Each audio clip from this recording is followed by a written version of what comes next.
Hello and welcome back for season 2 of LeaderShipping. A lot's gone on in the parcel world since you last heard from us. Today we're going to break down the 2025 rate increases that the carriers have announced. But first, let's cover a couple of things that have changed. First off, the elephant in the room. You're hearing a new voice here. My name is Jeremy Lee. I'm the Vice President of Sales at Sifted. I'm excited to be, the new host here. I've been with that company for quite a number of years, worked alongside Caleb. And now that I lead our sales team and partnership efforts, most importantly, I talk with shippers like you every single day. So I see and hear a lot about what shippers are actually, feeling, about certain challenges and trends that they're seeing in their everyday lives, and what priorities are really of top of mind to them. Caleb stepped away from Sifted to enjoy life, time with the family. He's put in a lot of time and effort with us, and we're happy to see him do that, be able to do that. We wish him all the best. We might still hear from him from time to time. Until then, you get myself. Today, I'm not alone. I'm joined by one of my colleagues here, Mark Kolde. Mark's been with us for a number of years as well. He's an expert in the space. We're really glad to have him. Mark, do you want to introduce yourself? Good to meet you. Appreciate the time. Mark Kolde here. Been in the industry for about 27 years, both on the carrier side as well as the 3PL side. So appreciate you taking the time. Awesome. As Mark says, he brings a deep knowledge of carrier negotiations, logistics, software solutions, supply chain optimization, like you name it, like he does it. As he mentioned, he's the Vice President of Logistics Engineering over here. He really develops tailored solutions and strategies by analyzing market trends, implementing, customized solutions, ensuring that, our clients are equipped to handle, rising shipping costs, the changing environments, maintaining peak operational efficiencies.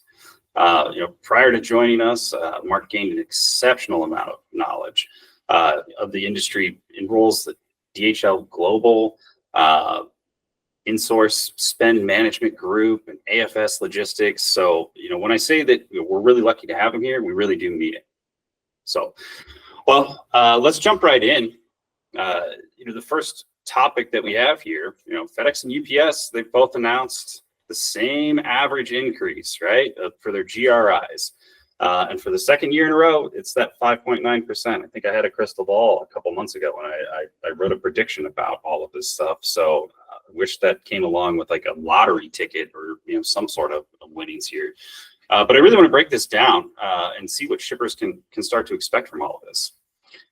So I'm sure nobody was surprised, to see that the carriers matched each other. That's been going on for a while. But why is that they tend to really be in lockstep with each other, Mark? Yeah, I mean, it's your comments are spot on. I mean, the carriers have been in lockstep with each other forever and a day.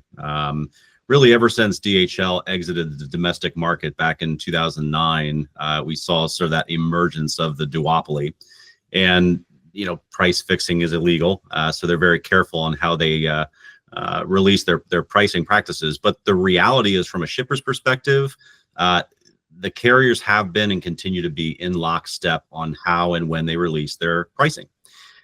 However, the market is fragmenting. We've seen over the last 18 months more change in the parcel market than we have probably in the last 10 years. And we're seeing the emergence of really a 4-carrier national market. You've got US Postal with their Ground Advantage coming into the market, and Amazon. And that's a good thing for shippers, right? More competition, more options, more leverage. Amazon now carries more volume than UPS and FedEx. You've got US Postal that continues to strengthen their Ground Advantage product.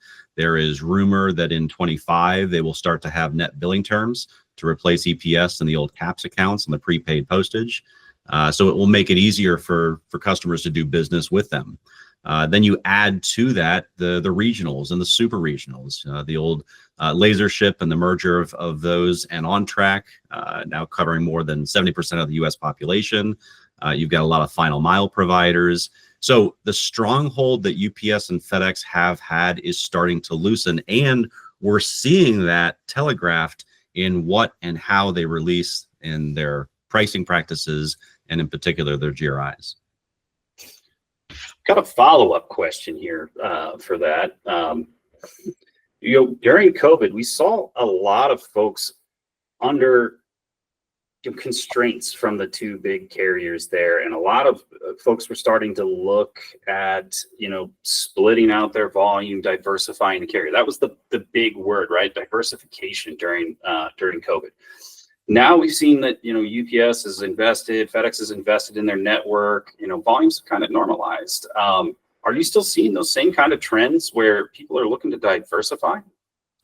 We are. In fact, typically diversification tends to be a bit of the shiny new toy syndrome, right? So when capacity disappears, shippers scramble, they look for capacity, they bring in those alternative carriers beyond UPS and FedEx. Capacity returns, shippers forget, and they go back to the norm. And that's been the fairly typical ebbs and flows of diversification over the years. What we've seen since the pandemic is that capacity has leveled off or improved, but we've not seen a return to that old ebbs and flows model where we go back to the typical UPS and FedEx, and the diversification starts to wane a bit. So we're seeing that most shippers, the majority, the average shippers, are maintaining their diversification, and we've not seen that level off. And so I think that shiny new toy syndrome has started to fade a bit, and I think customers and shippers are starting to realize the importance of diversification, particularly again as the market starts to fragment. Interesting.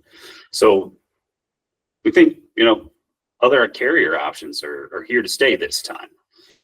Looking at that, like, we know that UPS and FedEx, they do their GRIs and they've been in lockstep. The post office, also has general rate increases. Have you seen that with the regional carriers or the other options that are starting to pop up as well? Do they also have general rate increases? And is that something that we're probably going to want to keep an eye on here as time goes on? Every carrier is going to have some degree of general rate increase to keep up with just the general cost of inflation and rising costs and labor and everything else that everybody else has experiences on a day-to-day basis. What those are somewhat surgical and dependent upon the market, the demographics, the carrier in particular. And so certainly from an analytical perspective, you can look at what those increases are by alternative carriers and determine how that lines up to the nationals. And in many cases, what we find is when shippers go out to market, we talk about this concept of surgical RFP, or fish where the fish are, where you bring in the carriers and give them the volumes that they want, and thus will price more aggressively. And so in that sense, yes, we'll find that all carriers will have some degree of increases, but again, that surgical approach tends to be the more typical and the most successful. Awesome. Well, let's turn our focus back to UPS. What stands out to you the most from their increases this year? Yeah, I think, most shippers at this point know and understand that for example, 2025 5.9% announcement for UPS and FedEx is just an average. I think everybody understands at this point that you're not just going to get a 5.9%. That's transportation only. It excludes fees typically, and it is an average, and it's very much dependent upon your profile. There are a lot of similarities between UPS and FedEx. In UPS is announcing theirs in particular on December 23rd. FedEx is on January 6th. There's a little bit of a gap there. But generally speaking, you're going to find that the higher increases are going to be on your higher weight, longer zone type volume. For example, with UPS 2-day and ground residential are going to face your highest increases. In contrast, your lower weight, so ground commercial as an example, are going to find some of your lower increases. Minimums in particular, very, very impactful. We're seeing ground minimums, as an example, go up 5.79% from 1070 to 1132. FedEx has matched that, but in 2023, we saw that increase go up by almost 8%. And a lot of that focus is in response to my earlier comments about the competition. Regionals, super regionals, postal are very aggressive on their minimums, and so UPS and FedEx are responding in kind. So again, some of their GRI pricing parameters are kind of in response to what the market's doing. Delivery area surcharges. We're seeing non-DAS zips turn into DAS zips, DAS to turn into extended DAS to turn into remote, which drives significant increases in addition to the actual increase that those DAS surcharges will face in 2025. There is talk about potential zonal changes. Very difficult to track, even more difficult to analyze and run impact analyses, but you could have, as an example, a zone 3 package that in 2025 becomes a zone 4 package. So very significant potential increases, and again, difficult to track. One of the unknowns with UPS is SurePost. And so SurePost, of course, is UPS's work share solution, where the final mile delivery agent is the U.S. Postal Service.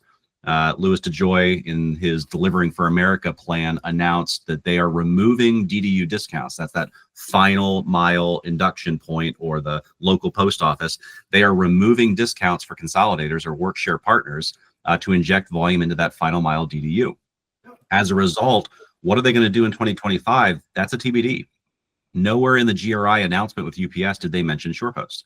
So they are in discussions, as we understand currently, with the post office, but one of 2 or 3 things is going to end up happening. They're going to inject sooner in the postal stream, which could lend to delays, or continue to, or perhaps a hybrid of sooner and DDU continued injection, which could be potential increases and or a change of the overall product. So there's a lot of TBDs in what's coming in SurePost, but expect some increases there for sure.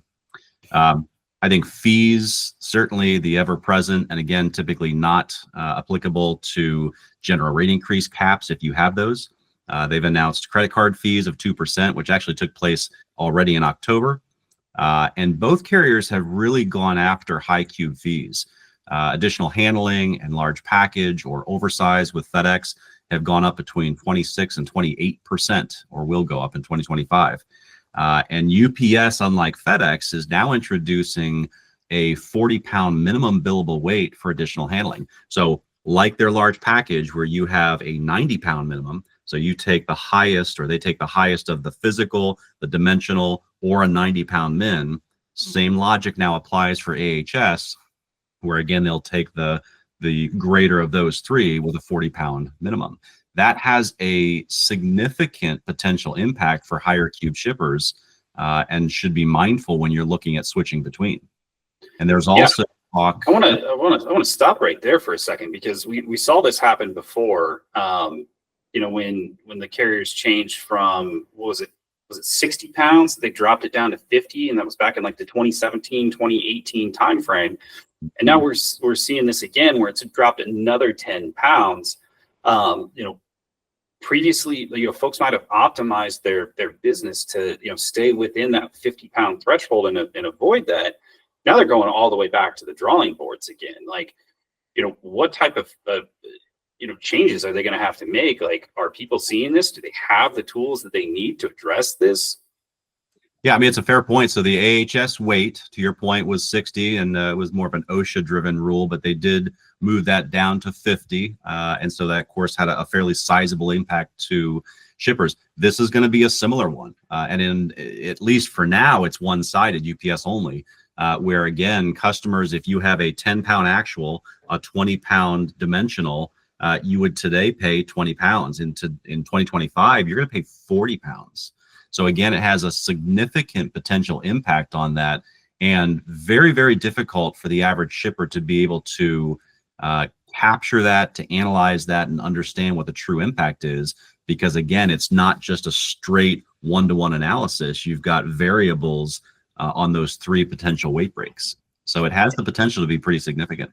And does that apply also to like dimensional weighting? Like, let's say like your actual is 30 pounds, but your dimensional weight calculates out to 43 or 45 pounds, for example. Are they then subject to that additional handling weight charge because of the dimensional weight impact? No, you're still only going to get hit with one of the AHS flavors. And so the 40-pound minimum is going to hit your length and girth, right? The dimensional flavor of AHS, unlike your weight and your packaging. Okay. But they will still take the highest of the 3. So in your example, they will take a 43 dimensional, and that would be the billable weight versus the 40-pound minimum. It's the highest of three, but you're still going to get, that's your transportation charge. In addition to that, the actual AHS fee itself. Gotcha. And just wanted to make sure that we were clear on all of that, because the previous change was to the actual weight. This is to the change to like the minimum billable weight due to dimensions. Correct. Yep. Gotcha. They're also talking about, and again, we don't have clarification on this just yet, but there is, that could replace the logic behind the length and girth calculation to now include a cubic volume calculation. And that's purportedly to be launched late January. And again, not a lot of detail on how that's going to kind of pan out. So that's a bit of a TBD right now. So we've seen these back and forths before between the the carriers. Obviously, FedEx announced their rate increase first. They typically do. They used to announce second. Some cat and mouse games have happened over the years to where UPS kind of delays at this point. Get out the crystal ball or the magic 8-ball. We'd expect to see this change, go into effect for FedEx as well, or do you expect them to follow suit? So FedEx's GRIs are about the same, very similar, I should say. They have not mentioned any 40-pound mins or cubic volume calculations, although if history is an indicator, it would surprise me at some point if they come out with something similar. So we'll have to see what ends up actually happening there. But GRIs within FedEx are fairly similar. Again, increases on your higher weights, further zones. 2-day in particular is getting a pretty sizable increase from FedEx. That is particularly impactful for customers that try to optimize. So you may have the ability to operationally and systemically segregate volumes that go, let's say, zones 2, 3, 4 vis-a-vis ground, and then relegate 5 through 8 zones for 2-day. Well, now you're seeing that 5 through 8 zone 2-day increase significantly more than the closer zone 2-day. So the carriers, again, are responding to the market dynamics and what other carriers are doing, but what shippers are doing as well. Overall, I think, again, very similar. Minimums are about the same. Ground is identical up to 1132.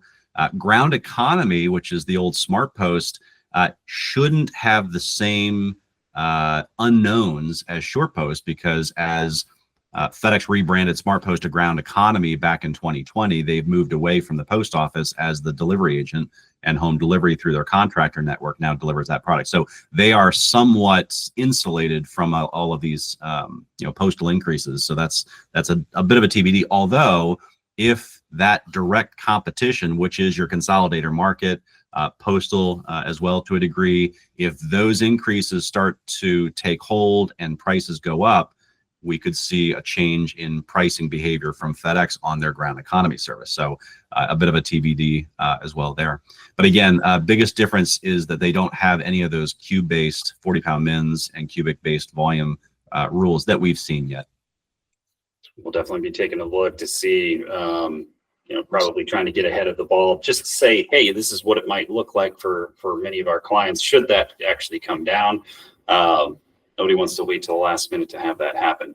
You mentioned something about, the SurePost FedEx, converting that over to ground economy. If I remember correctly, that was mostly about like trying to increase delivery density and make it more efficient for their home delivery network. Have you seen the prices staying competitive against the SurePost option that UPS has even after this change? Yeah, I would say as a general rule, and this is what sort of the market read is that, FedEx's ground economy product has been priced more aggressively than I would say historically UPS's SurePost product has. But I think that is a bit of a TBD in 2025. So we'll have to really watch and see what UPS announces their changes are going to be for that product in 25 to kind of better understand what we're going to see from FedEx and really from the others in that space. It should be really interesting. So with everything that's been going on, what do shippers need to be doing to prepare for these increases before they take effect? You got to know your profile. I know it's cliche, but data is king. You've got to understand what your actual effective increase is. And as I mentioned earlier, I think most shippers understand that a 5.9% published GRI does not mean you're going to get a 5.9 overall increase. So understanding the dynamics and using the data to calculate your effective actual is the key. So you understand what your impact, what your exposure is, and how you potentially could mitigate that. Diversification, you mentioned it early on, and again, it's kind of moving away from the shiny new toy syndrome. It's sticking. Customers are continuing to use alternative carriers where it makes sense and remain with those carriers, as opposed to a emergency Q4 lever when capacity disappears and they go back to the purple and brown. So, there's a lot of options out there. You've got Amazon that typically is up to about a 50-pound max. You've got Postal that is probably generally 1 to 20-ish pounds that tend to be competitive. Regional, super regionals tend to have a cube and a weight max. Again, about 50 pounds is pretty typical.